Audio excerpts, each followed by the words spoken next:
Hello বন্ধুরা, আবার চলে এসেছি।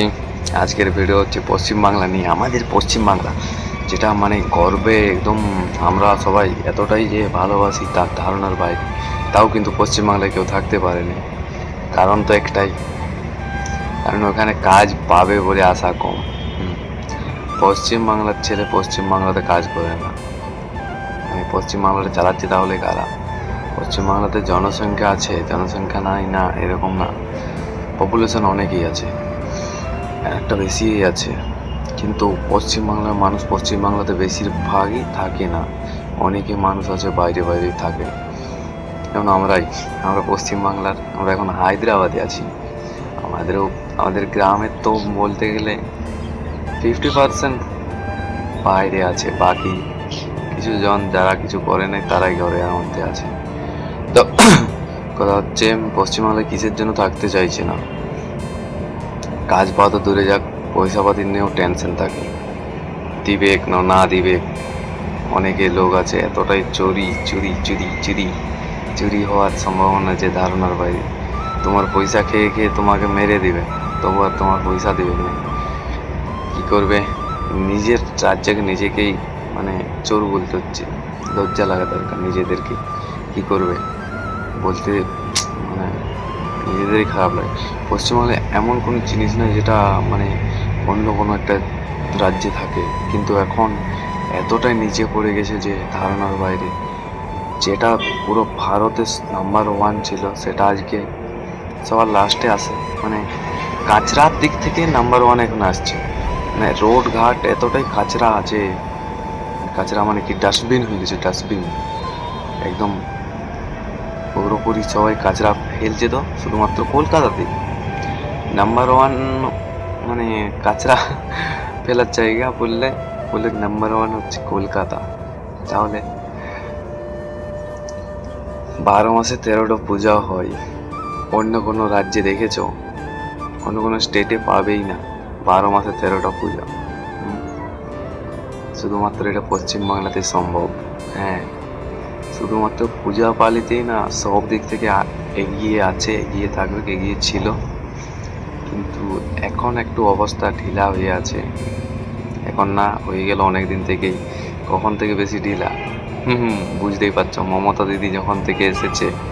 তাহলে এবারের কি ভোটে জিতবে মমতার? কি মনে হচ্ছে তোমাদের? যাই হোক, জিতবে না এখন থেকে বলতে পারবে না কেউ। কিন্তু জিতে গেলে আর পশ্চিমবাংলা থাকবে কিন্তু। এরপরে মমতা তো আরো অন্য কিছু করে দিতে পারে। তাহলে তোমরা কাকে ভোট দিচ্ছ? হুম তো পশ্চিমবাংলা তো ডুবে গেল, আমাদের প্রাণের জেলা। আর কি বলবো, এতটা সুন্দর ছিল, সেটাকে কি করে দিল। আজকে যত যা ছেলে সব বাইরে কাজ করছে, কিসের জন্য? হয় পয়সার কম, না হয় পয়সা খেয়ে নেবে, না হয় টাকা কম। মানে কি বলবো, অনেক কিছু প্রবলেম হয়ে গেছে এখনের টাইমে। অন্য জায়গাতে প্রবলেম নেই সেরকম না, অন্য জায়গাতেও প্রবলেম আছে, কিন্তু ওইখানের মতন প্রবলেমটা নাই। এইখানে যেমন টাইম টু টাইম পয়সার টেনশন নিতে হবে না তোমার। মানে 1 তারিখে বলবে তো 1 তারিখে হয়, 1-2 দিন আগে পিছনে হয়। মানে বেতন নিয়ে, তোমার তনখা নিয়ে, তোমার কিন্তু মাইনা নিয়ে বেশি এখানে টানাটুনি হয় না। তোমার পয়সা খালেও 1-200 মতন পাবে, পুরো পয়সায় খাতে কারোর মানে ইয়ে নেই যে খেয়ে দেবে। তো কথা হচ্ছে, তাহলে পশ্চিমবাংলা ফিরে যাওয়াতে তো মন যায়, কিন্তু কি করবে? এখানে গেলে কাজ পাওয়া মুশকিল।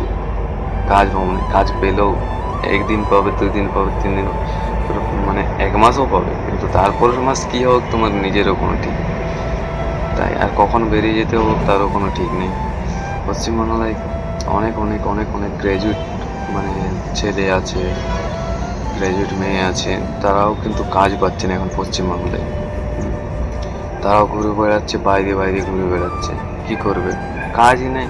কোম্পানি বসতে দিলে তো কাজ পাবে। তো গভর্নমেন্ট কাজ পেল না, কিন্তু তাদেরকে তো কোম্পানিতে কাজ দিত কি না দিত বলো? দিত না। তাহলে পশ্চিমবাংলায় যেমন মানে গভর্নমেন্ট জব দিচ্ছে নাই, যখন গভর্নমেন্ট জবে তো একটু লাইন থাকবে, কি গভর্নমেন্ট জবে ফেসিলিটি বেশি, তাহলে সেইখানেও মানে ঘুষের চাকরি চলছে। পয়সা দিয়ে দিচ্ছে যারা, তারা ঢুকে যাচ্ছে। যারা মানে অতটা হার্ড ওয়ার্ক মেহনত করছে তাদের কোনো দাম নেই, তাদের কোনো মূল্য নেই, তাহলে শর্টকাট নিচ্ছে।